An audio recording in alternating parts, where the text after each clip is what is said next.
দেখুন আমি কড়াইতে তেল দিয়ে দিলাম।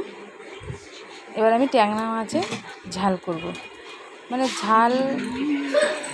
ঝালকে মানে একদম মাখা মাখা করবো না, একটু ঝোল রাখবো।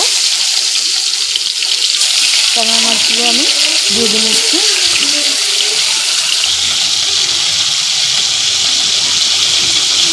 আমার ভিডিওটা যদি ভালো লাগে অবশ্যই লাইক কমেন্ট শেয়ার করবেন, সাবস্ক্রাইব করতে ঠাকুরের জল না। ছাদে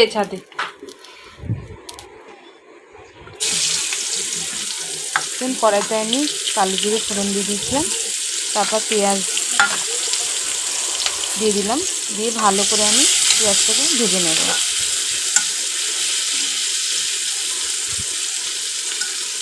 পেঁয়াজটা ভাজা হয়ে গেলে এবার আমি মিক্সিতে করা মশলাটা দিয়ে দেবো। এর মধ্যে আছে রসুন, আদা, টমেটো, কাঁচা লঙ্কা,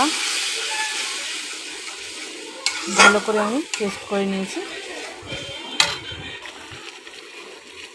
এই মশলাটাকে ভালো করে কষিয়ে নেব। নুন দিলাম, হলুদ দেব, আর কাশ্মীরি লঙ্কার গুঁড়ো দেব।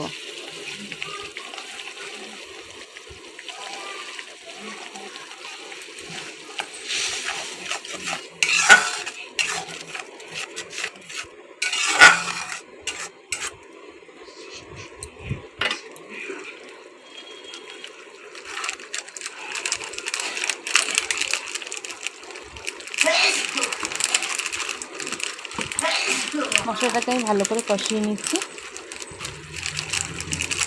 এবার আমি কাশ্মীরি লঙ্কার গুঁড়ো দিয়ে দেবো একটু,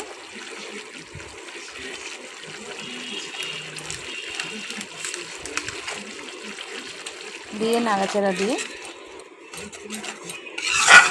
মশলাটা কষে গেলে আমি জল দিয়ে দেবো।